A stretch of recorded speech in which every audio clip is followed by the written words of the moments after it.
ബഹുമാനമുള്ള സത്യവിശ്വാസികളെ, പ്രിയമുള്ള സമസ്തക്കാരെ, സുന്നികളെ, അല്ലാഹു സുബ്ഹാനഹു വ തആല നമ്മൾ ഈ ഒരുമിച്ച് കൂടിയതൊരു സ്വാലിഹ് അമലായി സ്വീകരിക്കുമാറാവട്ടെ. കേരളത്തിലെ ആദ്യത്തെ മുഖ്യമന്ത്രിയും എൻ്റെ നാട്ടുകാരനുമായ വ്യക്തിത്വത്തിൻ്റെ അമ്മയെ അദ്ദേഹത്തിൻ്റെ അച്ഛൻ വിവാഹം ചെയ്തത് 11-ാം വയസ്സിലാണ് എന്നതുകൊണ്ട് അദ്ദേഹത്തെ ആക്ഷേപിക്കരുത് എന്ന് ഡോക്ടർ ബഹാവുദ്ദീൻ നദവി ഉസ്താദ് പറഞ്ഞപ്പോൾ EMSനെതിരെ ഡോക്ടർ ബഹാവുദ്ദീൻ നദവി എന്ന ടൈറ്റിൽ കൊടുത്ത് സത്യാനന്തര കാലത്തു തന്നെയാണ് നമ്മളിപ്പോൾ ജീവിച്ചുകൊണ്ടിരിക്കുന്നത് എന്ന് വീണ്ടും തെളിയിച്ച മാധ്യമപ്രവർത്തനം ഇവിടെ നടന്നപ്പോൾ അതിനെതിരെ ഉസ്താദിനെ പിന്തുണക്കേണ്ട ആളുകൾ വേദനാജനകമായ മൗനം പാലിച്ചതിൻ്റെ പശ്ചാത്തലത്തിൽ കൂടിയാണ് നമ്മളിവിടെ ഒരുമിച്ച് കൂടിയിട്ടുള്ളത്. അതുകൊണ്ട് തന്നെ ഈ ഒരു വേദന, ഈ ഒരു പരിഭവം നമ്മുടെ പ്രസ്ഥാന ബന്ധുക്കളോടും നമുക്ക് വേണ്ടപ്പെട്ട ആളുകളോടും ആ ഹൃദയവേദനയോടെ തന്നെ അതോടുകൂടെ തന്നെ പങ്കുവെക്കുക എന്നുള്ളത് വളരെ പ്രധാനപ്പെട്ട വിഷയമാണ്. ഞാനിവിടെ എണീറ്റ് നിന്നപ്പോൾ പറഞ്ഞു, പ്രിയമുള്ള സുന്നികളെ, ചില ആളുകൾക്ക് അതിലൊക്കെ സംശയമുണ്ട്. സമന്വയ വിദ്യാഭ്യാസത്തിൽ അദബ് കുറവാണ്. ബഹുമാനപ്പെട്ട ഒരു ഉസ്താദ് ഒരിക്കൽ അങ്ങനെ പറഞ്ഞു. അതിന് കാരണം പ്രത്യേകിച്ച് അറബി കോളേജുകളിൽ, കാരണം കുട്ടികൾ ഇരിക്കുന്നിടത്തേക്ക് ഉസ്താദ് വരികയാണ് ചെയ്യാന്നാണ് ഒരു തിയറിയാണ്. കുട്ടികൾ ഇരിക്കുന്നിടത്തേക്ക് ഉസ്താദ് വരിക എന്നുള്ളത് ഒരു മോശമാണല്ലോ. അപ്പോൾ ഞാൻ അവരോട് പറഞ്ഞു, ബഹുമാനപ്പെട്ട സുബൈർ ഹുദവി ഉസ്താദ് കടുക് പാടങ്ങളിലും മുളക് പാടങ്ങളിലൊക്കെ പോയിട്ട് കുട്ടികളെ സോപ്പിട്ട് മിഠായിയൊക്കെ വാങ്ങിക്കൊടുത്ത് അവരുടെ വാപ്പാൻ്റെ ഇമ്മാൻ്റെ അടുത്തൊക്കെ പോയിട്ട് കുട്ടികളെ പഠിപ്പിക്കണമെന്ന് ബോധ്യപ്പെടുത്തി വീട്ടിലേക്ക് കൊണ്ടുവരുന്നത് എന്തോ ഒരു അദബുകേടാണ്. അപ്പോൾ എങ്ങനെയാണ് ദഅവത്ത് നിർവഹിച്ചുകൊണ്ടിരിക്കുന്നത്? സുബൈർ ഉസ്താദ് അവിടെ ചെന്നിട്ട്, അവിടുത്തെ ആളുകൾക്കൊരു സ്വഭാവമുണ്ട്, അവർ കൈ കൊടുക്കുന്ന രീതി വ്യത്യസ്തമാണ്, തൊപ്പിയിടുന്ന രീതിയൊക്കെ വ്യത്യസ്തമാണ്. അതിനൊക്കെ അനുസരിച്ച് അവരാളുകളെ പല കള്ളികളിലേക്ക് മാറ്റും, സുന്നി അല്ല എന്നുള്ള കള്ളികളിലേക്ക് മാറ്റും. അദ്ദേഹം അവിടെ പോയിട്ട് പറഞ്ഞത്, ഞങ്ങൾ സുന്നിയാണ്, കാരണം ഞങ്ങൾ സമസ്തക്കാരാണ്, സമസ്ത കേരള ജമിയത്തുൽ ഉലമ എന്നുള്ളത് സുന്നിയാണല്ലോ. എന്നിട്ട് ഇവിടെ ഈ നാട്ടിൽ വന്നിട്ട് മൂപ്പര് സുന്നിയാണെന്ന് തെളിയിക്കാൻ മൂപ്പര് കഷ്ടപ്പെടുക സോഷ്യൽ മീഡിയയിൽ. നിങ്ങൾ ആലോചിച്ച് നോക്കുക ആ ഒരു സാഹചര്യം. ഇതിന് മാത്രം എന്ത് തെറ്റാണ് നമ്മൾ ചെയ്തത് എന്ന് ആലോചിക്കേണ്ടതാണ്. ഇൻഷാ അല്ലാഹ് ബഹുമാനപ്പെട്ട ഷറഫുദ്ദീൻ ഉദവി ഉസ്താദ് ഇവിടെ സംസാരിക്കാനുണ്ട്. കൊടുങ്കാറ്റ് പോലെ ഒരു പ്രഭാഷണം ഇവിടെ കഴിഞ്ഞു.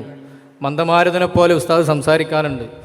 അതിനിടയിൽ 1-2 കാര്യങ്ങൾ, ബഹുഭാര്യത്വം, ശൈശവ വിവാഹം തുടങ്ങിയ വിഷയങ്ങളൊക്കെ വന്നല്ലോ. എന്താണ് ഇതിൻ്റെ യാഥാർത്ഥ്യം? ഇസ്ലാമിനെ എങ്ങനെ വാരിത്തേക്കപ്പെടേണ്ടതുണ്ടോ എന്നത് ചില വസ്തുതകളുടെ അടിസ്ഥാനത്തിൽ 1-2 കാര്യങ്ങൾ പറയാനാണ് ഞാൻ ഉദ്ദേശിക്കുന്നത്. ലിബറൽ പുരോഗമനവാദത്തിൻ്റെ വലിയൊരു വയലൻസിന്, ഹിംസക്ക് വിധേയമായിട്ടാണ് മുസ്ലിങ്ങളൊക്കെ എപ്പോഴും ജീവിക്കുന്നത്, നമ്മളൊക്കെ എപ്പോഴും ജീവിക്കുന്നത്. ലിബറൽ പുരോഗമനവാദത്തിൻ്റെ കാപട്യത്തിന്, അങ്ങനെ പറയുന്നതാണ് ശരി. ലിബറൽ പുരോഗമനവാദത്തിന് ഒരുപാട് കാപട്യങ്ങളുണ്ട്. അതിലൊന്ന് ഭർത്താവിൻ്റെ കീഴിൽ നിൽക്കാൻ പാടില്ല എന്നാണ്. ഒരുപാട് ആളുകൾ അങ്ങനെ പഠിപ്പിക്കുന്നു. നമ്മളെ പെൺകുട്ടികൾക്കൊക്കെ ഇപ്പോൾ ഗാമോഫോബിയ വന്നു തുടങ്ങി, നിങ്ങൾ ശ്രദ്ധിച്ചിട്ടുണ്ടാവും. കല്യാണം കഴിക്കണില്ല, ഒന്നുമില്ല, ഒരാളെ കീഴിൽ നിൽക്കാൻ വയ്യ, അതാണ് ശരി എന്ന് കുട്ടികൾ ചിന്തിച്ച് തുടങ്ങിയിരിക്കുന്നു. നമ്മളൊക്കെ +2 10ാം ക്ലാസ്സിൽ ടോപ്പ് പ്ലസും +2 മാർക്കൊക്കെ കിട്ടുമ്പോൾ മഹല്ല് കമ്മിറ്റിയൊക്കെ ഔദ്യോഗികമായിട്ട് കുട്ടികളെ ആദരിക്കും. ഫുൾ A+ ഒക്കെ കിട്ടിയെന്നൊക്കെ പറഞ്ഞിട്ടൊക്കെ ആദരിക്കും സ്കൂളിൽ നിന്നൊക്കെ. എന്ത് പഠിച്ചിട്ടാണ് ഇവർക്ക് ഫുൾ A+ കിട്ടിയത് എന്ന് നമ്മൾ ആലോചിക്കാറില്ല. ഇതൊക്കെ പഠിച്ചിട്ടാണ്. എന്ത്, ഭർത്താവിൻ്റെ കീഴിൽ നിൽക്കുന്ന പെണ്ണിന് മോശമാണ്. എന്നിട്ടോ ഇതേ പെണ്ണിനോട് ലിബറൽ പുരോഗമനവാദം പറയുന്നത്, നിങ്ങൾ ജോലിക്ക് പോകൂ, 2 കാലിൽ നിൽക്കൂ, നിങ്ങൾക്ക് മുലകുടി കുടിപ്പിക്കേണ്ട സമയമാവുമ്പോൾ നിങ്ങൾ കുഞ്ഞിനെ വീട്ടിന് അടുത്ത് വെച്ച് പോയിക്കോളൂ, എന്നിട്ട് നിങ്ങളുടെ മുലപ്പാൽ നിങ്ങൾ കോർപ്പറേറ്റ് ഓഫീസിൻ്റെ വാഷ് ബേസിനിൽ ഒഴുക്കിച്ച് കളഞ്ഞോളൂ, കമ്പനിക്ക് ലാഭമുണ്ടാവട്ടെ. ഇത് പുരോഗമനം. വീട്ടിൽ ഭർത്താവിൻ്റെ കീഴിൽ നിൽക്കുന്നത് പ്രാകൃതം, അങ്ങനെ ആളുകൾ വിശ്വസിക്കുന്നു. അതുപോലെ ഹിജാബിൻ്റെ കാര്യം നോക്കൂ. ഹിജാബ് അടിച്ചമർത്തലാണ്, സ്ത്രീ വിരുദ്ധമാണ്. അതേസമയം സ്ത്രീയുടെ ന്യൂഡിറ്റിയുടെ, നഗ്നതയുടെ വസ്തുവൽക്കരണം, അത് പുരോഗമനമാണ്. അതായത് സിനിമാ പോസ്റ്ററുകളിലും റിയാലിറ്റി ഷോകളിലും മറ്റ് പരസ്യങ്ങളിലും എല്ലാം സ്ത്രീയുടെ നഗ്നത കാണിക്കുന്നു, അത് പുരോഗമനമാണ്. അത് സ്ത്രീ വിരുദ്ധമല്ല. യഥാർത്ഥത്തിൽ അതല്ലേ സ്ത്രീ വിരുദ്ധം. പക്ഷേ തല മറക്കുന്നതും ശരീരം മറക്കുന്നതും സ്ത്രീ വിരുദ്ധമായി അവതരിപ്പിക്കപ്പെടുന്നു. അതുപോലെ ബഹാവുദ്ദീൻ ഉസ്താദ് പറഞ്ഞ പോയിന്റ്, പരസ്ത്രീ ബന്ധം, ലിവിങ് ടുഗദർ, കൺസെൻഷ്വൽ സെക്സ്, ഇതെല്ലാം പുരോഗമനം. ബഹുഭാരിത്വം വല്ലാത്ത പ്രാകൃതം. നിങ്ങൾ ആലോചിച്ച് നോക്കൂ, ഇതാണ് ലിബറൽ ഹിപ്പോക്രസി എന്ന് നമ്മൾ പറയാം. ശുദ്ധ കാപട്യം. പക്ഷേ ഈ കാപട്യം കാപട്യമാണെന്ന് പോലും അറിയാതെ നമ്മുടെ കുട്ടികൾ അതിനെ ഇൻറ്റേർണലൈസ് ചെയ്ത് കഴിഞ്ഞു. അത് പറയേണ്ടത് ഒരു പണ്ഡിതൻ്റെ ധർമ്മം അല്ലെങ്കിൽ പിന്നെ എന്താണ് പണ്ഡിതധർമ്മം? ഇതൊക്കെയല്ല ഇപ്പം പറഞ്ഞുകൊണ്ടിരിക്കേണ്ടത്. അതുകൊണ്ടാണ് ഉസ്താദ് പറഞ്ഞത്, ഏതായാലും കുറേ കാര്യങ്ങൾ ചെയ്യുന്നുണ്ട്, പല മേഖലയിലുള്ള പുരുഷന്മാരും പല രീതിയിലും പരസ്ത്രീ ഗമനമൊക്കെ നടത്തുന്നുണ്ട്. പക്ഷേ ഇസ്ലാം അതിനെ ലീഗലൈസ് ചെയ്യുന്നു. എങ്ങനെ? വെറുതെ അങ്ങോട്ട് പരസ്ത്രീ ബന്ധം നടത്തിയാൽ പോരാ. പരസ്ത്രീ ബന്ധം എന്ന രീതിയിലല്ല അത് നടക്കേണ്ടത്. ഒരു പെണ്ണിൻ്റെ ദേഹത്ത് കൈവെക്കണമെന്നുണ്ടെങ്കിൽ 4 ആളറിയണം, ഉത്തരവാദിത്തം പരസ്യപ്പെടുത്തണം, ഇവനാണ് ഓളെ കെട്ടിയോന്ന് സാക്ഷികളും അറിയണം, മഹലിന് ചുറ്റുമിരിക്കുന്ന ആൾക്കാരൊക്കെ അറിയുന്ന ഒരു രീതിയാണല്ലോ നമുക്കുള്ളത്. പിന്നെ ഓളെ പോറ്റണം, ഭക്ഷണം കൊടുക്കണം, പാർപ്പിടം കൊടുക്കണം, എല്ലാം കൊടുക്കണം. ഇങ്ങനെ വേണമെങ്കിൽ മാത്രം, ഇങ്ങനെ ഉണ്ടെങ്കിൽ മാത്രമേ ഒരു പെണ്ണിനെ തൊടാനുള്ള ലൈസൻസ് ഇസ്ലാം കൊടുക്കുന്നുള്ളൂ. പക്ഷെ പുരോഗമനവാദത്തിൽ എങ്ങനെയാണ്? കൺസെൻ്റ് ഉണ്ടെങ്കിൽ വാഗ്ദാനങ്ങൾ കൊടുത്ത് ആരോടും എപ്പോഴും ബന്ധങ്ങളൊക്കെ ആവാം. പക്ഷേ ഈ കൺസെൻറ്റ് വല്ലാത്തൊരു കോമഡിയാണ്. ഒരു 5 കൊല്ലം കഴിഞ്ഞിട്ടും 10 കൊല്ലം കഴിഞ്ഞിട്ടും ഇതങ്ങോട്ട് പിൻവലിക്കാം. ഞാൻ വിശദീകരിക്കേണ്ട, നിങ്ങൾക്കൊക്കെ അറിയുന്നതാണ്. ഇതങ്ങോട്ട് പിൻവലിക്കുക. എന്നെ അന്ന് പീഡിപ്പിച്ചു, അപ്പം അന്ന് രണ്ടാളും വലിയ സമ്മതത്തോടെ ചെയ്ത കാര്യമാണ്. പക്ഷേ എന്നെ അന്ന് പീഡിപ്പിച്ചു, എന്നിട്ട് പിന്നെ ഈ വിഷയത്തിൽ അയാൾ അങ്ങനെ വേട്ടയാടിക്കൊണ്ടിരിക്കുക. ഇതൊക്കെ സമൂഹത്തിൽ നടന്നുകൊണ്ടിരിക്കുന്ന കാര്യങ്ങളാണ്. അതുകൊണ്ട് തന്നെ നബി സല്ലല്ലാഹു അലൈഹി വസല്ലം തങ്ങളെ ആക്ഷേപിക്കേണ്ടതില്ല. വിശുദ്ധ ഇസ്ലാം പ്രകൃതിയുടെ മതമാണ്. പ്രകൃതിപരമായിട്ട് നടക്കുന്ന കാര്യങ്ങൾക്ക് അതിന് വാലിഡേഷൻ കൊടുക്കാവുന്ന തരത്തിൽ ഇസ്ലാം വാലിഡേഷൻ കൊടുക്കും എന്നായിരുന്നു ബഹുമാനപ്പെട്ട ഉസ്താദ് പറഞ്ഞത്. അത് പറഞ്ഞുകൊണ്ടേയിരിക്കേണ്ടതാണ്. അത് എല്ലാവരും ഇനി മുതൽ അതെല്ലാവരും പറഞ്ഞുകൊണ്ടിരിക്കണം എന്നാണ് നമ്മൾ പറയുന്നത്. അതിൻ്റെ ഒരു ഇനോഗുറേഷനാണ് ഉസ്താദ് ചെയ്തത്. ഇനി ഉസ്താദുമാർക്കും പണ്ഡിതന്മാർക്കും ഇത് പറയാതിരിക്കാൻ കഴിയില്ല. അത് കമ്മ്യൂണിസ്റ്റർ തെറ്റുമോ അല്ലെങ്കിൽ ലിബറലുകൾക്ക് നമ്മളിടയിലുള്ള നമ്മളോട് പിണക്കമുണ്ടാകുമോ എന്ന് കരുതി നമുക്കത് പറയാതിരിക്കാൻ കഴിയില്ല.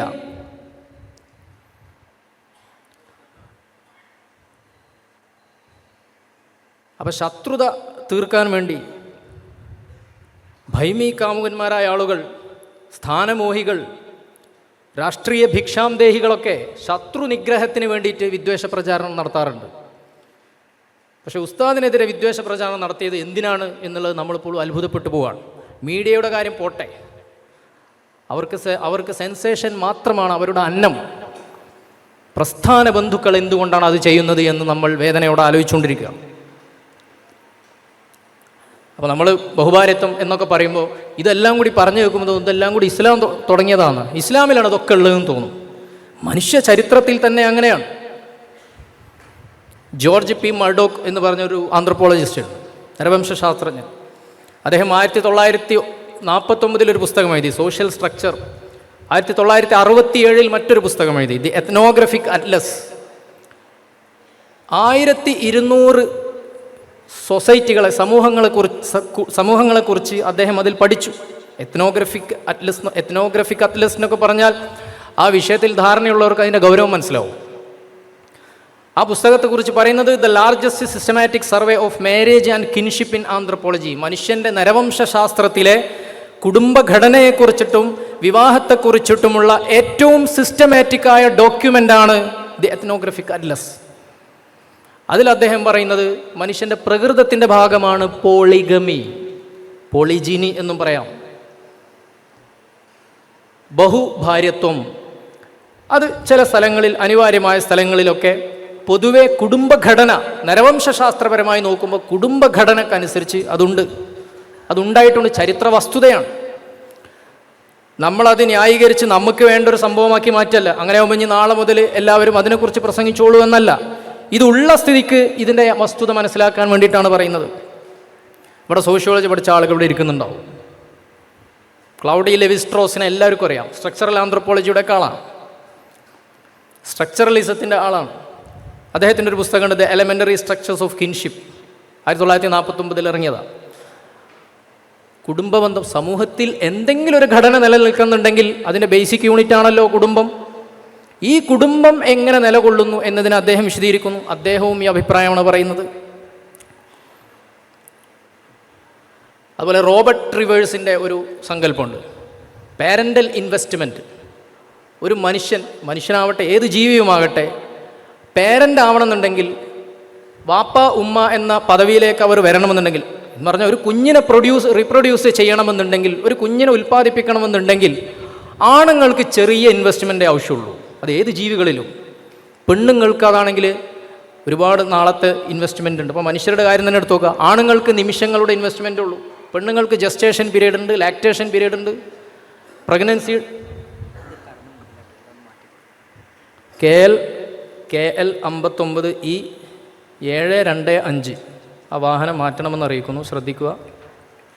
KL 59E 725 ഒരു കടയുടെ മുമ്പിലാണ് ഇട്ട് മാറ്റണമെന്ന് അറിയിക്കുന്നു. അപ്പോൾ റോബർട്ട് റിവേഴ്സ് ഒരു എവല്യൂഷണറി ബയോളജിസ്റ്റാണ്. എവല്യൂഷണറി എന്ന് പറഞ്ഞാൽ എന്താ? പരിണാമശാസ്ത്രം, ഒക്കെ പരിണാമത്തിൻ്റെ ആളുകളാണ്. ഇവിടെയുള്ള നിരീശ്വരവാദികളും കമ്മ്യൂണിസ്റ്റുകാരും എല്ലാവരും പരിണാമത്തിൻ്റെ ആളുകളാണ്. പരിണാമപരമായിട്ടാണ് മനുഷ്യജീവിതത്തെ വിശദീകരിക്കാറുള്ളത്. അപ്പോൾ അതുകൊണ്ട് തന്നെ ആണുങ്ങൾ പെണ്ണിന് വേണ്ടി തല്ലുകൂടുന്ന ഒരു രീതിയാണ് മനുഷ്യരിലുള്ളത്. ആണുങ്ങൾ ഓരോ മനുഷ്യജീവിയിലെയും ആണ് പെണ്ണിന് വേണ്ടി തല്ലുകൂടുന്ന രീതിയാണുള്ളത്. അതുകൊണ്ട് തന്നെ പെണ്ണ് ഇൻവെസ്റ്റ്മെൻറ്റ് കൂടുതലുള്ള ജീവി, അതായത് പെണ്ണ്, അവൾ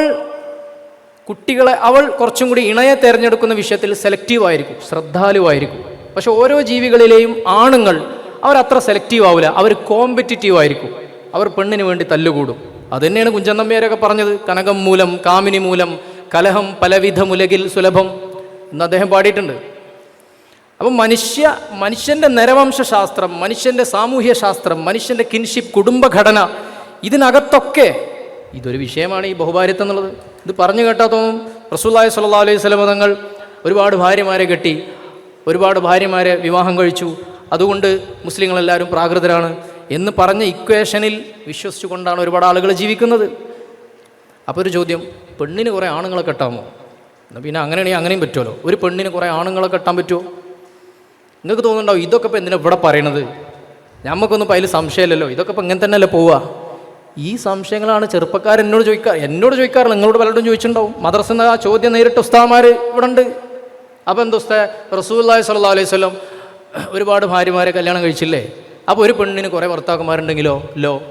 അതാ അതിന് താർക്കിക യുക്തി എന്നാ പറയാം. അതിനും നരവംശാസ്ത്രത്തിൻ്റെയും സോഷ്യോളജിയുടെയും ഒന്നും പിന്തുണയില്ല. അതിന് ഏറ്റവും ഇസ്ലാമികമായ ഒരു അടിസ്ഥാനം എന്ന് പറഞ്ഞാൽ അല്ലദ്ദാത്തു തഖ്ദിമുൽ മസാലിഹ് എന്നാണ്. മനുഷ്യന് ആസ്വാദനം അള്ളാഹു വെച്ചിട്ടുള്ളത് എന്തിനാ? ഏതെങ്കിലും ഒരു മസ്ലഹത്ത് പൂർത്തീകരിക്കാനാണ്. അതാണ് അതിൻ്റെ ടിലിയോളജി. അതിനൊരു പർപ്പസ് ഉണ്ടാവും. മനുഷ്യന് വായിൽ രുചി വെച്ചത് എന്തിനാ? മനുഷ്യന് ഉള്ളിലേക്ക് ഭക്ഷണം കഴിച്ച് തിന്നാൻ വേണ്ടിയിട്ടാണ്. ആ രുചിയിലേക്ക് നമ്മൾ തിന്നോ? കോവിഡ് സമയത്ത് രുചി പോയ ആൾക്കാരുണ്ടാവും, കൂടുതൽ തിന്നൂല. നമ്മൾ പൊറാട്ടയ്ക്ക് ഇരുന്ന് അങ്ങനെ ചവക്കുണ്ടല്ലോ മിനിറ്റുകളോളം. കാരണം എന്താ? ടേസ്റ്റ് ഉള്ളതുകൊണ്ടാണ്. അപ്പോൾ ഈ ടേസ്റ്റ് അള്ളാഹു നിക്ഷേപിച്ചത് എന്തിനാ? വയറ് നിറയാൻ വേണ്ടിയിട്ടാണ്, ആ പ്രക്രിയ നടക്കാൻ വേണ്ടിയിട്ടാണ്. ഉറങ്ങുമ്പോഴുള്ള സുഖം അള്ളാഹു ഉറക്കത്തിന് നിക്ഷേപിച്ചത് എന്തിനാ? മനുഷ്യന് ഉറങ്ങാൻ വേണ്ടിയിട്ടാണ്. അതാണ് അതിൻ്റെ ബയോളജി. ലൈംഗിക സുഖം അള്ളാഹു നിക്ഷേപിച്ചത് എന്തിനാ? മനുഷ്യ ശരീരത്തിൽ മനുഷ്യർ അടുത്ത തലമുറയെ ഉൽപ്പാദിപ്പിക്കാൻ വേണ്ടിയിട്ടാണ്, അല്ലാതെ നേരെ തിരിച്ചല്ല. എന്തെങ്കിലും ഒരു പെർപ്പസിന് വേണ്ടിയിട്ടാണ് ഇസ്ലാം എല്ലാ സുഖങ്ങളും മനുഷ്യർക്ക് നിക്ഷേപിച്ച് തന്നിട്ടുള്ളത്, സംവിധാനിച്ച് തന്നിട്ടുള്ളത്. അതിന് പിന്നിലൊരു ഗുണം ഉണ്ടാവും, അല്ലാതെ നേരെ തിരിച്ചല്ല.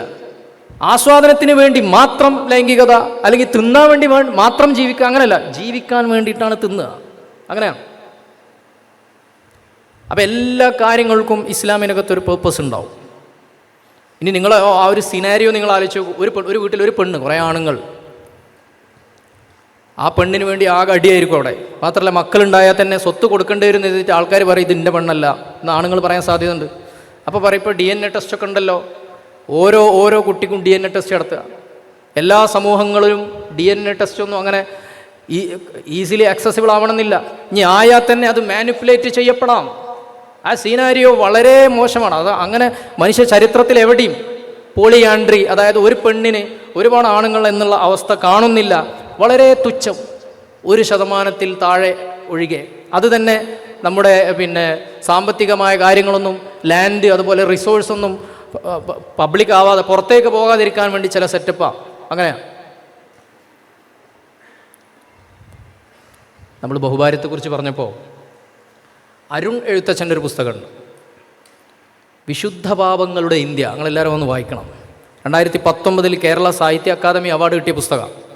ആ പുസ്തകത്തിൽ പറയുന്നുണ്ട്, വിധവകൾ, നമ്മുടെ സഹോദര ഹിന്ദു സമൂഹത്തിലെ വിധവകൾ ഉണ്ടായതുകൊണ്ടാണ് ദേവദാസി സമ്പ്രദായം ഇവിടെ ഉണ്ടായത്.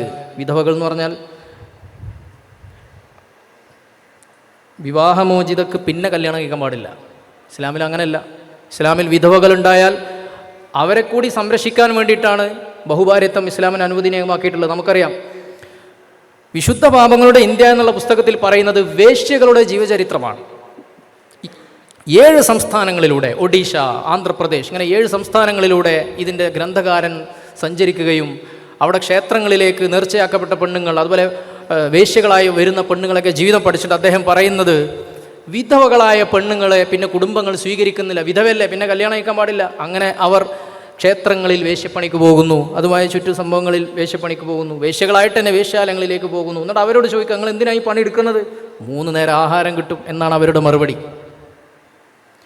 വിധവകളെ സംരക്ഷിക്കുന്നതിൻ്റെ ഭാഗമായിട്ട് കൂടിയാണ് ഇസ്ലാം ബഹുഭാര്യത്വം അനുവദിച്ചത്. അതിപ്പോൾ നടക്കുന്നുണ്ടോ, അത് ഈ സമൂഹത്തിൽ റെക്കമെൻഡഡ് ആണോ, അതിനെക്കുറിച്ച് ഒന്നുമല്ല ഞാൻ പറയുന്നത്. ചരിത്രത്തിൽ നിലനിന്ന മാനവികമായ ഒരു മൂല്യം അല്ലെങ്കിൽ ഒരു ചരിത്ര വസ്തുത എന്ന രീതിയിലാണ് ഞാൻ അതിനെക്കുറിച്ച് പറയുന്നത്. നേരത്തെ EMS നമ്പൂതിരിപ്പാടിനെ കുറിച്ച് പറഞ്ഞിരുന്നു. ബാഹുദിസ്ത പറഞ്ഞ അദ്ദേഹത്തെ ആക്ഷേപിക്കരുത് എന്നാണ്, കാരണം അത് അക്കാലത്തെ രീതിയാണെന്നുള്ളതാണ്.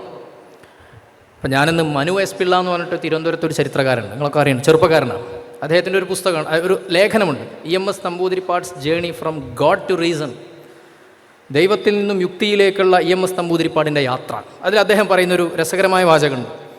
Sankaran could also have acquired a series of wives. Sankaran എന്ന് പറയുന്ന EMS, ഏറംകുളം മനക്കൽ ശങ്കരൻ, അതാണല്ലോ EMS. EMSന് വേണമെങ്കിൽ ഒരുപാട് ഭാര്യമാരെ സ്വീകരിക്കാമായിരുന്നു. എന്നിട്ട് പറയണം, ഹിസ് ഫാദർ ഹാഡ് 2, അദ്ദേഹത്തിൻ്റെ പിതാവിന് 2 ഭാര്യമാരുണ്ടായിരുന്നു. And 4 of his sisters were married to men who were not single. ആദ്യമേ വിവാഹം ചെയ്ത ആളുകൾക്കായിരുന്നു അദ്ദേഹത്തിൻ്റെ പങ്ങന്മാരെ കെട്ടിച്ചു കൊടുത്തത്. 1 കസിൻ ഹാഡ് 2 ലേഡീസ്. അദ്ദേഹത്തിൻ്റെ ഒരു കസിന് 2 ഭാര്യമാർ ഓൾറെഡി ഉണ്ടായിരുന്നു. പിന്നെ ഒരു കുഞ്ഞൊക്കെ ഉണ്ടായതിനു ശേഷം അദ്ദേഹം 3ാമതും കെട്ടിയെന്നാണ് നമ്മൾ പറയുന്നത് തന്നെയാണ്. ഇതൊക്കെ ഇവിടെ നടന്നിട്ടുണ്ട്, ഇതിനൊന്നും ആക്ഷേപിക്കണ്ടെന്ന് തന്നെയാണ് നമ്മൾ പറയുന്നത്. പല സമൂഹങ്ങളും ഇതിനെ ലീഗലൈസ് ചെയ്ത് കൊണ്ടുപോയിട്ടുണ്ട്. കാരണം മനുഷ്യ പ്രകൃതം അതാണ് എന്നായിരുന്നു ഉസ്താദ് പറഞ്ഞത്. അപ്പോൾ പറയും EMSനെ വീണ്ടും ആക്ഷേപിച്ചു. അങ്ങനെയല്ല, അത് മാനിപ്പുലേഷനാണ്. മീഡിയ ദയവ് ചെയ്ത് വിഷയങ്ങളെ മാനിപ്പുലേറ്റ് ചെയ്യരുത്. ഈ വസ്തുതകളൊക്കെ ഉണ്ടായിരിക്കെ തന്നെ നബി സല്ലല്ലാഹു അലൈഹി വസല്ലം തങ്ങളെ ആക്ഷേപിക്കരുത് എന്നാണ് നമ്മൾ പറഞ്ഞു വന്നത്. നബി സല്ലല്ലാഹു അലൈഹി വസല്ലം തങ്ങളുടെ ശൈശവ വിവാഹം എന്ന പേരിലും ഒരുപാട് കാണുന്നുണ്ട്.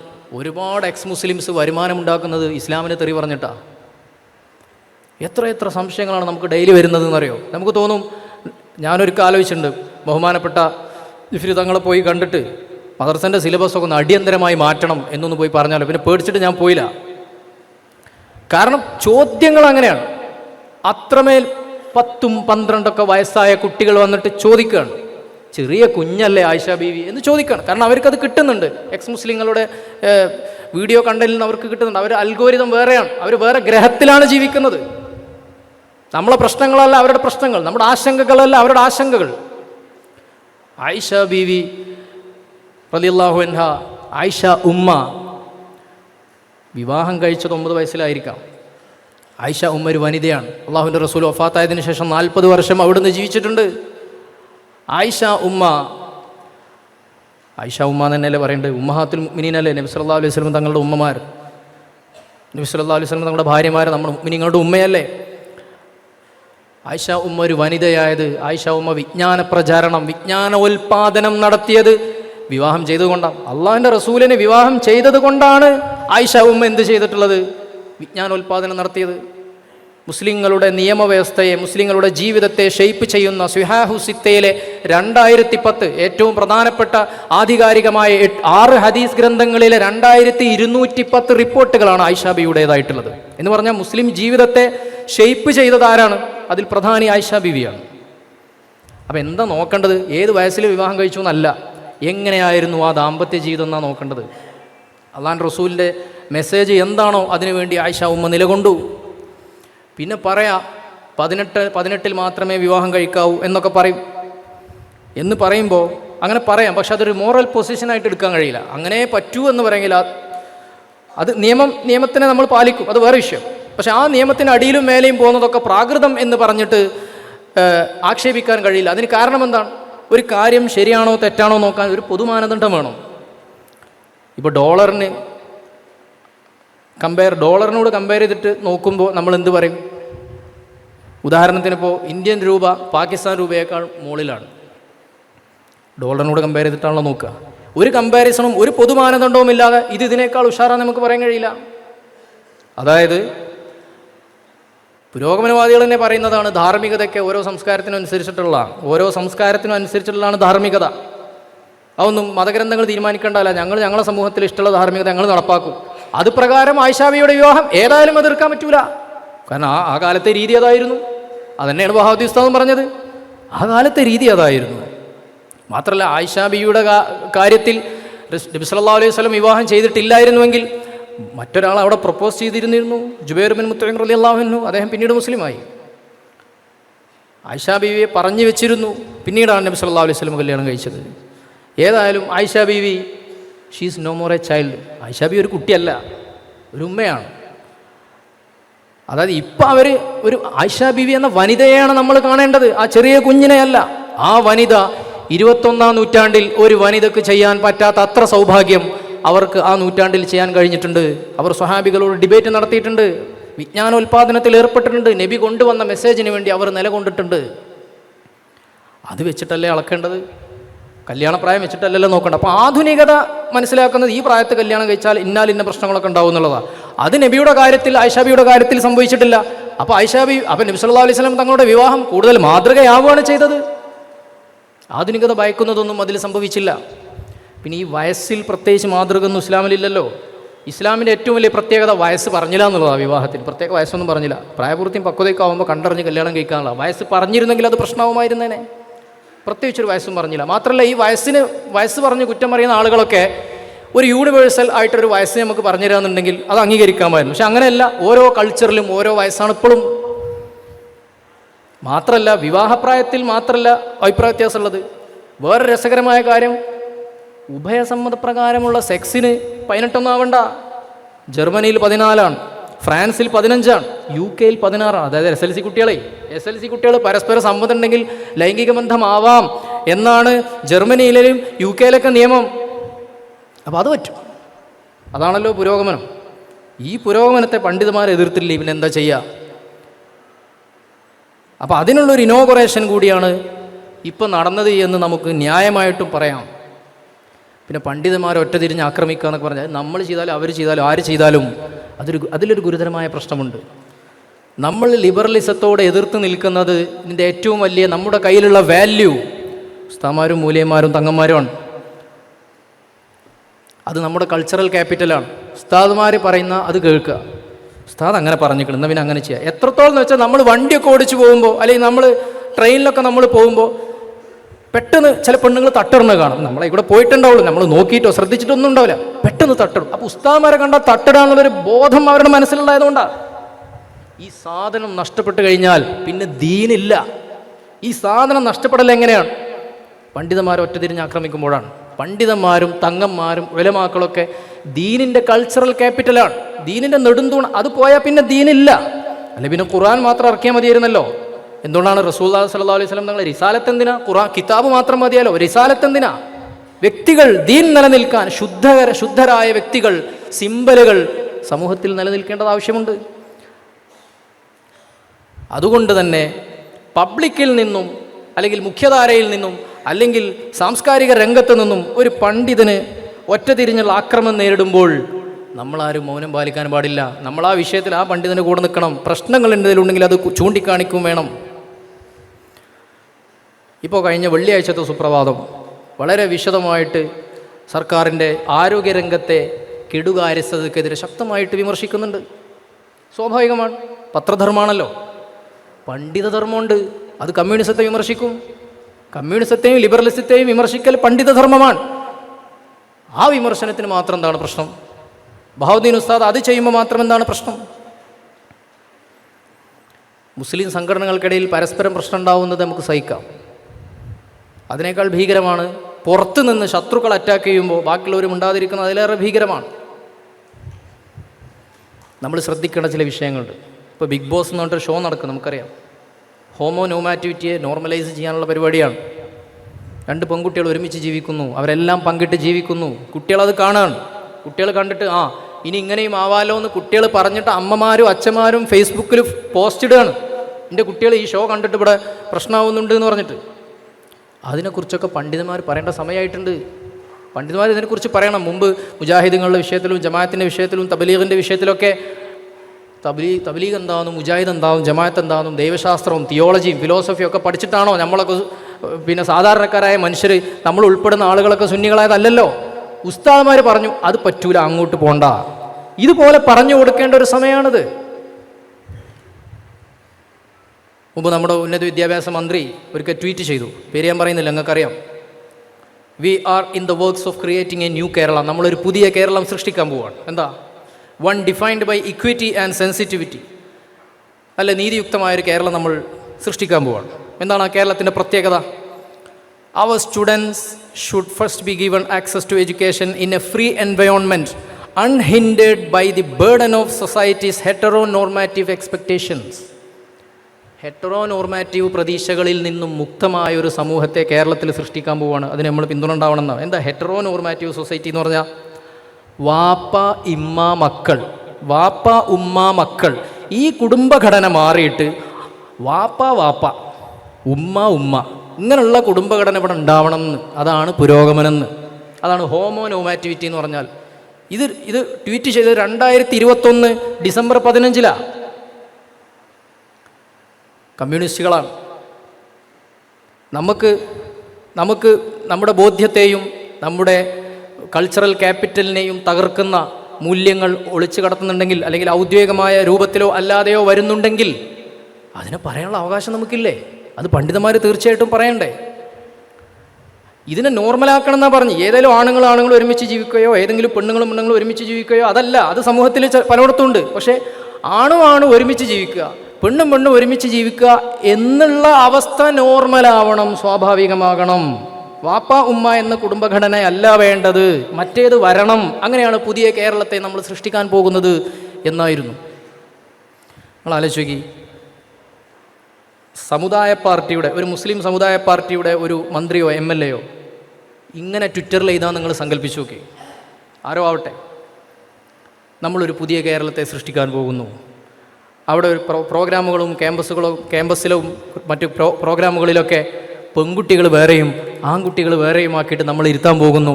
അങ്ങനെ ആൺകുട്ടികളുടെയും പെൺകുട്ടികളെയും ഇടകരലുകൾ നമ്മൾ ഒഴിവാക്കാൻ പോകുന്നു എന്ന് പറഞ്ഞിട്ട് പോസ്റ്റിട്ട് എങ്ങനെ ഉണ്ടാവും? ട്വീറ്റ് ചെയ്ത് എങ്ങനെ ഉണ്ടാവും? എത്രയോ ചാനലുകളിൽ ആളുകൾ ഞെട്ടി അപസ്മാരം വരൂലേ? എത്ര ചാനൽ ഡെയിലി ഞെട്ടുന്ന കുറേ ചാനലുകളുണ്ട്. നിങ്ങൾ ആലോചിച്ച് നോക്കൂ, ഇത് എന്താണ്? ഇത് രണ്ടും വ്യത്യാസം എന്താ? രണ്ടും സ്വാതന്ത്ര്യം തന്നെയല്ലേ? രണ്ടും ഓരോരുത്തരുടെ വിശ്വാസമല്ലേ? ഹോമോ നോർമാറ്റീവ് സൊസൈറ്റി, ആണും ഒരുമിച്ച് ജീവിച്ചാലും പെണ്ണും ഒരുമിച്ച് ജീവിച്ചാലും മാത്രമേ പുരോഗമനം ഉണ്ടാവുന്നതാണ് അവരുടെ വിശ്വാസം. ലിബറൽ മതവിശ്വാസം. മുസ്ലിങ്ങളുടെ വിശ്വാസം എന്താണ്? അത് പ്രശ്നമാണ്, അത് മുന്നോട്ട് പോകില്ല എന്നുള്ള. ആണ് പെണ്ണുമായിട്ട് സഹകരിച്ച് പെണ്ണാണുമായി സഹകരിച്ച്, അങ്ങനെയാണ് കുടുംബത്തിൻ്റെ സ്ട്രക്ചർ. അതാണ് ചരിത്ര വസ്തുത. അങ്ങനെ മുന്നോട്ട് പോകാവുന്ന നമ്മൾ പറയുന്നത്. അപ്പോൾ ജെൻഡർ സെഗ്രിഗേഷൻ എന്ന് പറയും. ഡിസ്ക്രിമിനേഷൻ അല്ല, ലിംഗവിവേചനമല്ല, സെഗ്രിഗേഷൻ. ആണുങ്ങൾ അവിടെ പഠിത്തമൊന്നും ഞെട്ടിയാലോ? നിങ്ങൾ കണ്ടല്ലോ, ഒരു സംഘടന പരിപാടി നടത്തിയപ്പോൾ മറ കിട്ടിയപ്പോൾ. അപ്പോൾ ഒരു ടീമിനെ അവിടെ ഒരു ടീമിന് ഇവിടെ ഇരുത്തിയിട്ട് നല്ല മാന്യമായ ഒരു സാമൂഹിക അന്തരീക്ഷം നമ്മൾ ഉണ്ടാക്കുന്നു എന്ന് പറഞ്ഞിട്ട് ഏതെങ്കിലും ഒരു മുസ്ലിം സമുദായ പാർട്ടിയോ മറ്റോ ആവട്ടെ ഒരു ട്വീറ്റ് ചെയ്ത് നോക്കുക. എന്തായിരിക്കും പ്രശ്നം? അമേരിക്കയിൽ അങ്ങനെ ഉണ്ടായിരുന്നു. അമേരിക്കയിൽ LGBT പ്രവർത്തകരൊക്കെ തെരുവിലൂടെ പോകും. We are here, we are queer, we are coming for your children എന്നാണ് അവിടുത്തെ മുദ്രാവാക്യം അമേരിക്കയിലെ. ഞങ്ങളിതാ ഇവിടെ, ഞങ്ങൾ ക്വിയറാണ്.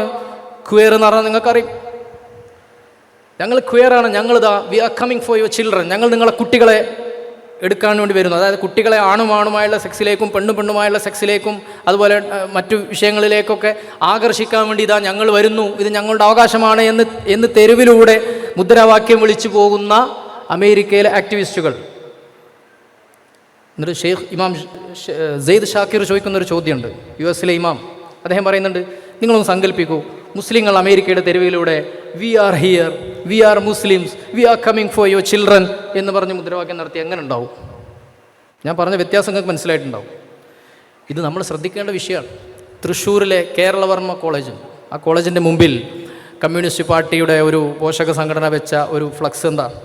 ഒരാണും പെണ്ണും ഇണചേരുന്ന നഗ്നമായ കാരിക്കേച്ചർ. എന്നിട്ട് എഴുതിയിരിക്കണം, തുറിച്ചു നോക്കണ്ട, നിങ്ങളെന്നെ എങ്ങനെ ഉണ്ടായതെന്ന് ആലോചിച്ചാൽ മതി. കുട്ടികൾ കയറി വരുന്ന സ്ഥലമാണ്, US. ഇതെന്താ അമേരിക്കയിൽ നടക്കുന്നത്? നേരെ ഇംപ്ലിമെൻ്റ് ചെയ്യുക. ഇവിടെ അൺക്രിട്ടിക്കൽ അഡോപ്ഷനാണ്. അമേരിക്കയിൽ നടക്കുന്നു, യൂറോപ്പിൽ നടക്കുന്നു, നേരെ ഇങ്ങോട്ട് കൊണ്ടുവരിക. എന്നിട്ട് അത് പുരോഗമനമെന്ന് പറഞ്ഞ് അടിച്ചേൽപ്പിക്കുക. എന്നിട്ട് ഓരോ അമ്മോട് നിങ്ങൾ സഹിഷ്ണുത ഉണ്ടാവണമെന്ന് പഠിപ്പിക്കുകയും ചെയ്യുക. ഓൽക്ക് സഹിഷ്ണുതല്ല, നമ്മളെ വ്യത്യസ്തത അവർ മാനിക്കുന്നില്ല. US ഇറങ്ങിയ ഒരു പാഠപുസ്തകമാണ് ഇറ്റ്സ് പെർഫെക്റ്റ്ലി നോർമൽ എന്ന പേരിൽ ഒരു പാഠപുസ്തകമുണ്ട്. ചെറിയ കുട്ടിയൊക്കെ പഠിക്കാൻ പറ്റും, എലമെൻ്ററി സ്കൂളിലെ കുട്ടികൾക്ക് പഠിക്കാൻ പോകുന്ന പുസ്തകമാണ്. ആ പുസ്തകത്തിലെ LGBTQ ഒക്കെ പഠിപ്പിക്കുന്നതിൻ്റെ ഭാഗമായിട്ട് അതിൽ കൊടുത്തിട്ടുള്ളത് പോണോഗ്രാഫിക് കാരിക്കേച്ചറാണ്. ആലോചിച്ച് നോക്കൂ, 9, 10 വയസ്സായ കുട്ടികൾ ഈ പോണോഗ്രാഫിക് കാരിക്കേച്ചർ കാണുമ്പോൾ അവരുടെ ട്രോമ എത്രത്തോളം ഉണ്ടാവും. ആ ട്രോമ ഉള്ളവരെ എനിക്കറിയാം. പല കുട്ടികളും പല ചെറുപ്പക്കാരും വന്ന് പരാതി പറയാറുണ്ട് നമ്മളോട്. ഞാൻ 8 വയസ്സും 9 വയസ്സും 10 വയസ്സൊക്കെ ആയ സമയത്ത് എൻ്റെ ഇന്നാലിന്ന കസിൻ എനിക്കൊരു പോണോഗ്രാഫിക് കണ്ടൻറ്റ് കാണിച്ചു തന്നു. അങ്ങനെ ലൈംഗികമായ അമിതമായ ഉത്തേജനം എനിക്കുണ്ടായി. എൻ്റെ വിവാഹ ജീവിതമൊന്നും ഇപ്പോൾ മുന്നോട്ട് പോകണില്ല ഉസ്താദെ എന്ന് കണ്ണിൽ വെള്ളം നിറച്ച് പറയുന്ന ആൾക്കാരുണ്ട്. ഈ ജാതി അമേരിക്കയിലെ പുരോഗമനം അൺക്രിട്ടിക്കലി അഡോപ്റ്റ് ചെയ്ത് ഇവിടെ നടപ്പാക്കി എങ്ങനെ ഉണ്ടാവും? ഇതിനെതിരെ നമ്മൾ ഇപ്പം പറഞ്ഞിട്ടില്ല, പിന്നെ എപ്പം പറയും? ഇതൊരു റിയാലിറ്റി, ഇത് മാത്രമാണ് റിയാലിറ്റി എന്ന രീതിയിലാണ് ഇവിടെ സ്കൂളുകളൊക്കെ പഠിപ്പിക്കപ്പെടുന്നത്. ഇത് വെസ്റ്റേൺ ലിബറലിസത്തിൻ്റെ ഒരു ഭാഗം മാത്രമാണ്. There are non western traditions, മറ്റു പാരമ്പര്യങ്ങളും ഇവിടെ ഉണ്ട്. അതും കൂടി ധൈര്യമുണ്ടെങ്കിൽ സിലബസിൽ പഠിപ്പിക്കട്ടെ. ഇതൊക്കെ സിലബസിൽ വന്നുകൊണ്ടിരിക്കുക.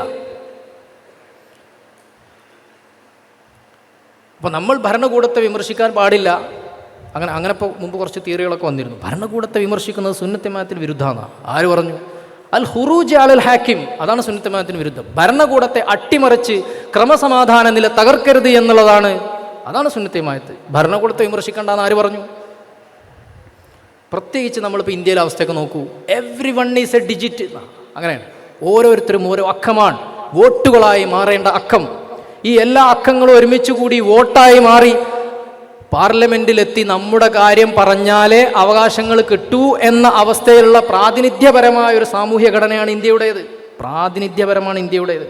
ഉമർ റളിയല്ലാഹു അൻഹു പറഞ്ഞു, യൂഫ്രട്ടീസിൻ്റെ തീരത്തൊരു ആട്ടിൻകുട്ടി ചത്തുകിടന്ന ഞാൻ അള്ളാഹിനോട് മറുപടി പറയേണ്ടി വരും. നീതി എന്ന് പറഞ്ഞാൽ ഇസ്ലാമിക സങ്കല്പത്തിൽ പരമമാണ്. അത് എത്ര ന്യൂനപക്ഷമാണെങ്കിലും എന്തായാലും. പക്ഷേ ഇന്ത്യൻ റിയാലിറ്റി നിങ്ങൾ ആലോചിച്ച് നോക്കൂ, അത് പ്രാതിനിധ്യപരമാണ്. ഓരോ സമുദായം അവരുടെ ആവശ്യത്തിന് സംഘടിക്കേണ്ടി വരും.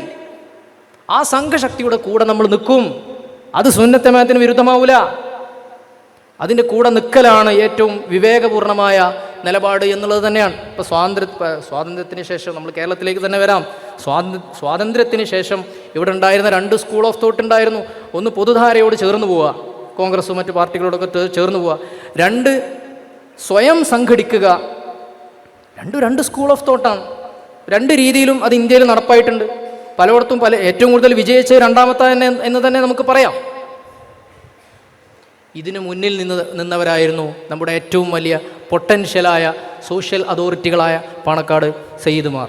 എന്താ സോഷ്യൽ അതോറിറ്റി എന്നൊക്കെ പറഞ്ഞാൽ? പൊളിറ്റിക്കൽ അതോറിറ്റി അല്ല, നിയമം നടപ്പാക്കുന്നവരല്ല. ഓലെ കണ്ട ആളുകൾ ബഹുമാനിക്കും, ഓല് പറഞ്ഞ ആൾക്കാർ കേൾക്കും. അങ്ങനത്തെ കുറച്ച് ആൾക്കാർ ഞാൻ നേരത്തെ പറഞ്ഞല്ലോ. ഇതിനെ തകർക്കാനാണ് ലിബറലിസം ശ്രമിക്കുക. ഔട്ട് ഓഫ് കോർട്ട് സെറ്റിൽമെൻറ്റ് നടത്താൻ ശേഷിയുള്ള മനുഷ്യന്മാർ കോടതിയിലേക്ക് പോകേണ്ട ആവശ്യമില്ല. ആ വരാന്തിയിലിരുന്ന പ്രശ്നങ്ങൾ തീരും. ഇത് നമ്മുടെ ഒരു അനുഭവമാണ്. ഈ അനുഭവം ഇവിടെ ഉള്ളൊരു റിയാലിറ്റിയാണ്. ഇതിനെ ഉപയോഗപ്പെടുത്തിയിട്ടുണ്ട് ഇവിടുത്തെ മതസംഘടനകളും സാമുദായിക രാഷ്ട്രീയ പാർട്ടിയും ഇതിനെ ഉപയോഗപ്പെടുത്തിയിട്ടുണ്ട്. അല്ലാതെ ഇപ്പോൾ ഖുർആനിലും ഹദീസിലും പാണക്കാട് തങ്ങന്മാരെ പ്രത്യേകം ബഹുമാനിക്കണം എന്നൊന്നും പറഞ്ഞിട്ടില്ലല്ലോ. നമ്മളെന്തുകൊണ്ട് ബഹുമാനിക്കും? ബഹുമാനം ഓൾറെഡി ആളുകളുടെ മനസ്സിലുള്ളതാണ്. ആ ജനകീയത അതിനെ മതപാർട്ടികളും പിന്നെ സാമുദായിക പാർട്ടികളും അതിന് ഉപയോഗിച്ചിട്ടുണ്ട്, സംഘങ്ങൾ അതിന് ഉപയോഗിച്ചിട്ടുണ്ട്. അതിൻ്റെ ഗുണം ഉണ്ടായിട്ടുണ്ട്. അങ്ങനെ ഉണ്ടായിരിക്കെ മറ്റു ചില കാര്യങ്ങൾ ഉന്നയിച്ചുകൊണ്ട് അതിനെ എതിർക്കുന്നത് ഖുറൂജല്ലേ, ഒരു തരത്തിൽ ഖവാരിജിങ്ങളുടെ പണിയാണല്ലോ. അനസ് ബിൻ മാലിക് റളിയല്ലാഹു അൻഹുവിനോട് ചോദിച്ചില്ലേ, അലാമാത്തു അഹ്ലുസുന്നത്തി വൽ ജമാഅ, അഹ്ലുസുന്നത്തി വൽ ജമാഅത്തിൻ്റെ അലാമത്ത് എന്താ? അൻ തുഹിബ്ബ ശൈഖൈൻ, അബൂബക്കർ സിദ്ദീഖ് റളിയല്ലാഹു അൻഹുവിനെയും ഉമർ റളിയല്ലാഹു അൻഹുവിനെയും ഇഷ്ടപ്പെടലാണ്. അതുപോലെ ഖത്തനൈൻ, ഹസൻ റളിയല്ലാഹു അൻഹുവിനെയും ഹുസൈൻ റളിയല്ലാഹു അൻഹുവിനെയും ആക്ഷേപിക്കാതിരിക്കലാണ്. വതംസഹാലൽ ഖുഫൈൻ, ഖുഫ തടവലുമാണ്. എന്താ ഖുഫ തടവലുമാണ് പറഞ്ഞാൽ? ഹസൻ ബസരി തങ്ങൾ പറയുന്നുണ്ട്, 70 സഹാബിമാരെ എനിക്കറിയാം ഹുഫ തടവുന്നതിനെ കുറിച്ച് പറയുന്നത്. എന്ന് പറഞ്ഞാൽ അന്നത്തെ മുഖ്യധാര അതാണെന്ന് അർത്ഥം. മുഖ്യധാരയുടെ കൂടെ നിൽക്കണം, അല്ലെങ്കിൽ അത് വേറെ പ്രശ്നമാണെന്നാണ് നമ്മൾ പറഞ്ഞു വരുന്നത്. സംഘശക്തിയുടെ കൂടെ നിൽക്കുക എന്ന് പറഞ്ഞാൽ അത് മോശമുള്ള പരിപാടിയല്ല. അപ്പോൾ പിന്നെ AP വിഭാഗം ഇവിടെ അപ്ലൈ ചെയ്തൊരു മാർഗമുണ്ട്. അങ്ങനെ കക്ഷി രാഷ്ട്രീയമില്ലാതെ തന്നെ ഭരണകൂടവുമായിട്ട് സ്റ്റേറ്റുമായിട്ട് നേരിട്ട് എൻഗേജ് ചെയ്യലാണ് അഭികാമ്യം. അങ്ങനെയാണ് അവർ ചെയ്തത്. അവരങ്ങനെ ചെയ്യുന്നതുകൊണ്ട് നമുക്ക് കുഴപ്പമൊന്നുമില്ല, അത് അവരുടെ പെർസ്പെക്റ്റീവായിരിക്കാം. പക്ഷെ അല്ലാതെ ചെയ്യുന്നവരെ വഹാബിയാക്കുമ്പോഴേ നമുക്ക് പ്രശ്നമുള്ളൂ. ഇന്ത്യൻ റിയാലിറ്റിയിൽ അങ്ങനെയൊക്കെ ചെയ്യുന്നവരുണ്ട്. AP ഉസ്താദ് അങ്ങനെ ചെയ്യുന്നതാണ് അവരുടെ വാദം. ക്ലബ് ഹൗസ് യുഗത്തിന് ശേഷം ഞാനൊക്കെ AP ഉസ്താദ് എന്ന് പറയാറുണ്ട്, പ്രതിപക്ഷ ബഹുമാനത്തോടെ തന്നെ പറയാറുണ്ട്. അത് അതിൻ്റെ ഒരു രീതി ആയതുകൊണ്ടാണ്. അപ്പോൾ കൂലാലഹു കൗലല്ലയ്യനാണല്ലോ ഫിറൗൻ്റെ അടുത്തേക്ക് പോയപ്പോൾ മൂസാ നബിനോടും ഹാറൂൻ നബിനോടും അള്ളാഹു സുബ്ഹാനഹു വ തആല പറഞ്ഞത്. ഞാൻ ആ ഒരു ഫിറൗനോട് ഉപമിച്ചു എന്നുകൊണ്ട് ദയവ് ചെയ്ത് ഇനി പ്രശ്നം ഉണ്ടാക്കരുത്, പെട്ടെന്നൊരു ഉദാഹരണം കിട്ടിയപ്പോൾ പറഞ്ഞതാണ്. പക്ഷെ അതങ്ങനെയാണല്ലോ നമ്മുടെ ഒരു രീതി. സ്റ്റേറ്റുമായി നേരിട്ട് എൻഗേജ് ചെയ്യണം, അതിലൂടെ ആണ് അഭിമാനം ഉണ്ടാവുന്നത്. ഏതെങ്കിലും സംഘശക്തിയുടെ കൂടെ നിൽക്കുന്നത് ശരിയല്ല എന്നവർ വാദിക്കാറുണ്ട്. സ്റ്റേറ്റുമായി അങ്ങനെയാണെങ്കിൽ ഉത്തരേന്ത്യയിലൊക്കെ എത്ര മൗലാനമാരുണ്ട്, ഒരു സ്റ്റേറ്റുമായി നേരിട്ട് എൻഗേജ് ചെയ്തിട്ട് നേടുന്ന ഓൾക്ക് സ്റ്റേറ്റ് എന്താ തന്നെ പലർക്കും മനസ്സിലായിട്ടില്ല. ഐഡിയോളജിക്കൽ സ്റ്റേറ്റ് അപ്പാരറ്റസ് എങ്ങനെ പ്രവർത്തിക്കുന്നു എന്നുള്ളത് പോലും മനസ്സിലാവാത്തൊരു വിഭാഗമായിട്ട് പലരും അവിടെ മാറിയിട്ടുണ്ട്. സംഘശക്തി കൊണ്ട് ഒരുപാട് ഉപകാരങ്ങൾ ഉണ്ട് എന്നും നമ്മൾ മനസ്സിലാക്കിയിട്ടുണ്ട്. കമ്മ്യൂണിസത്തിന് ഒരിക്കലും സംഘശക്തി മനസ്സിലാവില്ല, അതിൻ്റെ റഡാറിൽ ഇത് വരില്ല. കാരണം കമ്മ്യൂണിസം വർഗാധിഷ്ഠിതമാണ്, വർഗപരമായിട്ടാണ് അത് കാര്യങ്ങളെ വിശകലനം ചെയ്യുക. എന്താ വർഗപരമായി വിശകലനം ചെയ്യുക എന്ന് പറഞ്ഞാൽ മുതലാളി തൊഴിലാളി ഈ രണ്ട് സാധനം ഒരിക്കൽ കണ്ടുപിടിക്കുള്ളൂ. മറ്റേത് രീതിയിൽ സംഘടിച്ചാലും അത് പ്രശ്നമാണ്. അത് പിന്തിരിപ്പനും അത് വർഗീയവാദമൊക്കെ ആയിട്ടാണ് അവർ കാണുള്ളൂ. അത് അവരുടെ സൈദ്ധാന്തിക പ്രശ്നമാണ്. പക്ഷെ നിങ്ങൾ ആലോചിച്ച് നോക്കൂ, ജാതി എന്ന പ്രശ്നത്തെ ഇസ്ലാം പരിഹരിച്ചതുപോലെ മറ്റാരും പരിഹരിച്ചിട്ടില്ല. 1936 ഇറങ്ങിയ ഒരു പുസ്തകമുണ്ട്, അഖില കേരള തീയ യൂത്ത് ലീഗ് ഇറക്കിയൊരു പുസ്തകമുണ്ട്. അസവർണർക്കു നല്ലത് ഇസ്ലാം എന്നാണ് അതിൻ്റെ പേര്. EV രാമസ്വാമി നായ്ക്കറിനെ പോലുള്ള വലിയ ആളുകളൊക്കെ അതിൽ തക്രീൽ എഴുതിയിട്ടുണ്ട്, അതിന് അഭിനന്ദനങ്ങൾ എഴുതിയിട്ടുണ്ട് ആ പുസ്തകത്തിൽ. എന്നിട്ട് ഒരു ജാതി ഒരു മതം ഒരു ദൈവം എന്ന് ഗുരു പറഞ്ഞത് പ്രകാരം ഏറ്റവും നല്ല ഓപ്ഷൻ ഇസ്ലാമാണെന്നാണ് കുറച്ച് ആളുകൾ 1936 ഇറക്കിയതാണ്. അതിപ്പോൾ ഇറങ്ങാൻ പറ്റുമോ എന്നുള്ള വേറെ വിഷയം. ഞാൻ പറഞ്ഞത് കമ്മ്യൂണിസ്റ്റ് പ്രസ്ഥാനത്തിന് ജാതി എന്ന റിയാലിറ്റിയെ, ഇന്ത്യൻ റിയാലിറ്റിയെ, അതുപോലെ മതം എന്ന ഇന്ത്യൻ റിയാലിറ്റിയെ മനസ്സിലാക്കാൻ കഴിഞ്ഞിട്ടില്ല.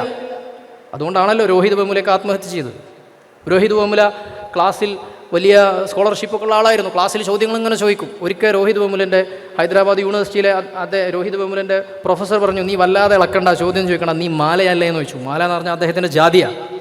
അദ്ദേഹം ആത്മഹത്യാക്കുറിപ്പിൽ എഴുതി എന്ത്, my first casualty is my birth, എൻ്റെ ജനനമാണ് എൻ്റെ ആദ്യത്തെ ദുരന്തം എന്ന് അദ്ദേഹം എഴുതി. കാരണം അത് ജനിച്ചത് ഈ ജാതിയിലായിപ്പോയി എന്നുള്ളതാണ്. അപ്പോൾ ഒരു പ്രത്യേക ജാതി, ഒരു പ്രത്യേക മതം, അവർക്കൊക്കെ എന്തുണ്ട്, അവരുടേതായ സ്വത്വങ്ങളുണ്ട്, അവരുടേതായ ഹൃദയവേദനകളുണ്ട്, കൂടിച്ചേരലുകളുണ്ട്. ഇത് കമ്മ്യൂണിസ്റ്റ് പ്രസ്ഥാനത്തിന് മനസ്സിലാവില്ല. വർഗാടിസ്ഥാനത്തിൽ മാത്രമുള്ള വിശകലനമേ സാധാരണ അവർ ചെയ്യാറുള്ളൂ.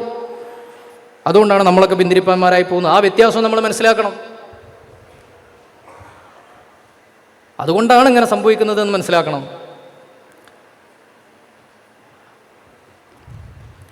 ഇത് മനസ്സിലാകാത്തതുകൊണ്ടാണ് ഇപ്പോൾ നമുക്ക് ഒരുപാട് കാര്യങ്ങൾ നഷ്ടപ്പെട്ടു പോയി. വഖഫുമായി ബന്ധപ്പെട്ടതാണെങ്കിലും സംവരണവുമായി ബന്ധപ്പെട്ടതാണെങ്കിലും UAPA കേസുകൾ പിൻവലിക്കുന്ന വിഷയത്തിലാണെങ്കിലും മുസ്ലിം ക്രിസ്ത്യൻ ഡിവൈഡുകൾ വന്നതിൻ്റെ അത് പരിഹരിക്കുന്നതിന് വിഷയത്തിലാണെങ്കിലും ഒക്കെ ഒരുപാട് നമുക്കുണ്ടായി. എന്നിട്ടും നമ്മളാണ് ഇപ്പോൾ അസഹിഷ്ണുക്കൾ എന്നുള്ളതാണ്. നിങ്ങൾ ആലോചിച്ച് നോക്കൂ, നമ്മുടെ നാട്ടിലെ എക്സ് മുസ്ലിംസ് ഒക്കെ വന്നിട്ട് എത്ര നീചമായ രീതിയിലാണ് അള്ളാഹുവിൻ്റെ റസൂലിനെയും നമ്മുടെ സിമ്പലുകളെയും തെറി വിളിച്ചുകൊണ്ടിരിക്കുന്നത്. എന്നിട്ട് അവർക്ക് യൂട്യൂബിലെ വരുമാനം കിട്ടുകയും ചെയ്യുന്നു. അവരൊക്കെ ഇപ്പോഴും ഇവിടെ സ്വസ്ഥമായി ജീവിക്കുന്നുണ്ടല്ലോ. നേരെ മറിച്ച് ചെറിയ ചെറിയ കാര്യങ്ങൾ വരുമ്പോഴേക്കും ആക്ഷേപിച്ചു എന്ന് പറഞ്ഞിട്ട് പ്രശ്നങ്ങൾ ഉണ്ടാക്കുന്നു. ആർക്കാണ് ഇവിടെ സഹിഷ്ണുത കൂടുതൽ? മുസ്ലിങ്ങൾക്കാണോ മറ്റുള്ളവർക്കാണോ സഹിഷ്ണുത കൂടുതൽ? ബഹാവുദ്ദീൻ ഉസ്താദ് ആക്ഷേപിക്കരുതേ എന്ന് പറഞ്ഞ കാര്യത്തെപ്പോലും EMSനെ ആക്ഷേപിച്ചു എന്ന് പറഞ്ഞ് ഇവിടെ പ്രശ്നങ്ങളുണ്ടാക്കി. ഡെയിലി മുസ്ലിങ്ങളെയും അവരുടെ പ്രധാന വ്യക്തിത്വങ്ങളെയും ആചാര്യന്മാരെയും അവരുടെ ആളുകളെയും ഒക്കെ ആക്ഷേപിച്ച് യൂട്യൂബിൽ വരുമാനം ഉണ്ടാക്കുന്ന ആളുകൾക്ക് ഇവിടെ മുഖ്യധാര ചാനലുകൾ നിരീക്ഷക പദവി കൊടുത്ത് ചാനലിരുത്തി സംസാരിപ്പിക്കുന്നു. വലിയ പുരോഗമനവാദികളായിട്ട് അവർ കൊണ്ടുവന്ന് സംസാരിപ്പിക്കുന്നു. അതിനൊരു പ്രശ്നമില്ല. അപ്പോൾ ഏത് വാദത്തിനും ഏത് വിവാദത്തിനും ഒരു ടേക്ക് അവേ ഉണ്ടാവും. അതിൻ്റെ ഒരു മൊത്തത്തിൽ ഈ നൊരയും പതക്കണ്ട അവസാനിച്ചിട്ട് അമ്മസബദു ഫൈസഹബു ജുഫാൻ എന്ന് പറഞ്ഞതുപോലെ അമ്മാമ യംഫഉന്ന, ജനങ്ങൾക്ക് ഉപകാരപ്പെടുന്നത് യംകുസു അലൽ അർള് എന്ന് ഖുർആനിലൊരു പ്രയോഗമുണ്ട്. ജനങ്ങൾക്ക് ഉപകാരപ്പെടുന്നത് തങ്ങി നിൽക്കും, ബാക്കിയൊക്കെ കൊണ്ട് ഒലിച്ചു പോകും. ഈ വിവാദത്തിൻ്റെ ഒരു ടേക്ക് അവേ എന്താണ്? പുരോഗമനവാദത്തിൻ്റെ ഹിപ്പോക്രസിയെ, ലിബറൽ പുരോഗമനവാദത്തിൻ്റെയും കമ്മ്യൂണിസ്റ്റ് ലെഫ്റ്റ് ലിബറൽ പുരോഗമനവാദത്തിൻ്റെയും കാപട്യത്തെ ഒരു പണ്ഡിതൻ ചോദ്യം ചെയ്തത് സമൂഹത്തിൽ ഇങ്ങനെ നിന്നു എന്നുള്ളതാണ്. ഇൻഷാ അല്ലാഹ് അതൊരു തുടക്കമാവട്ടെ. ഒരുപാട് കാര്യങ്ങളെ നമുക്ക് തിരിച്ചറ്റാക്ക് ചെയ്യാണ്ട്. ഇസ്ലാമിൽ അതുണ്ടല്ലോ, സോറി ഉമറുള്ളാഹുവിന് ചെയ്തത് ശരിയായിട്ടില്ല, നമ്മളൊന്ന് പഠിച്ചിട്ട് വരാം, നമ്മളത് പരിഹരിക്കാം എന്നൊരു മനോഭാവത്തിലായിരുന്നു കുറേ കാലം ഓടിയിരുന്നത്. നിങ്ങൾ ഇസ്ലാമിൽ അങ്ങനെയല്ലേ, നിങ്ങൾ ഇസ്ലാമിൽ യുദ്ധം ചെയ്തില്ലേ, നിങ്ങൾ ഇസ്ലാമിൽ അടിമകളെ പിടിച്ചില്ലേ എന്നൊക്കെ പറയുമ്പോൾ കുറച്ച് മോശമായിട്ടുണ്ട്, അത് നമ്മൾ ശരിയാക്കാം എന്ന രീതിയിലൊരു മനോഭാവമായിരുന്നു. ഇപ്പോൾ തിരിച്ച് ചോദ്യങ്ങൾ അങ്ങോട്ട് ചോദിക്കൽ തുടങ്ങി. അപ്പോൾ ആരാണ് സഹിഷ്ണുത ഉള്ളവരെന്ന് ഇപ്പോൾ മനസ്സിലാവുന്നുണ്ട് ശരിക്കും. ഇതായിരിക്കട്ടെ ഈ വിവാദത്തിൻ്റെ ടേക്ക് അവേ. ഇൻഷാ അല്ലാഹ് ബഹുമാനപ്പെട്ട ഷർഫുദ്ദീൻ ഉസ്താദ് സംസാരിക്കാനുണ്ട്. അല്ലാഹു സുബ്ഹാനഹു വ തആല നമ്മൾ ഈ കൂടിയതും പറഞ്ഞതുമൊക്കെ സ്വാലിഹ് അമലായി സ്വീകരിക്കട്ടെ. നമുക്ക് ഇതുമായി ബന്ധപ്പെട്ട് ഉത്തരവാദിത്തങ്ങളുണ്ട്. നമുക്ക് നമ്മുടെ വളർന്നു വരുന്ന കുട്ടികളെക്കുറിച്ച്, അത് മദ്രസ ഘട്ടത്തിലാണെങ്കിലും ശരി, മറ്റേത് ഘട്ടങ്ങളിലാണെങ്കിലും ശരി, നമ്മൾ ഇതിൽ ബോധവാന്മാരാകേണ്ടതുണ്ട്. ലിബറൽ പുരോഗമനവാദം എന്താണെന്ന് നമ്മൾ മനസ്സിലാക്കേണ്ടതുണ്ട്. അത് നമ്മുടെ സാംസ്കാരിക പരിസരങ്ങളെ എങ്ങനെ മലിനപ്പെടുത്തുമെന്ന് മനസ്സിലാക്കേണ്ടതുണ്ട്. അതിനുള്ള ഒരു ഗംഭീര തുടക്കമായിട്ട് ഈ സദസ്സിനെ ഞാൻ കാണുന്നു. അല്ലാഹു സുബ്ഹാനഹു തൗഫീഖ് ചെയ്യട്ടെ. വആഖിറു ദഅവാനാ അനിൽ ഹംദുലില്ലാഹി റബ്ബിൽ ആലമീൻ. അസ്സലാമു അലൈക്കും വറഹ്മത്തുള്ളാഹി വബറകാതുഹു.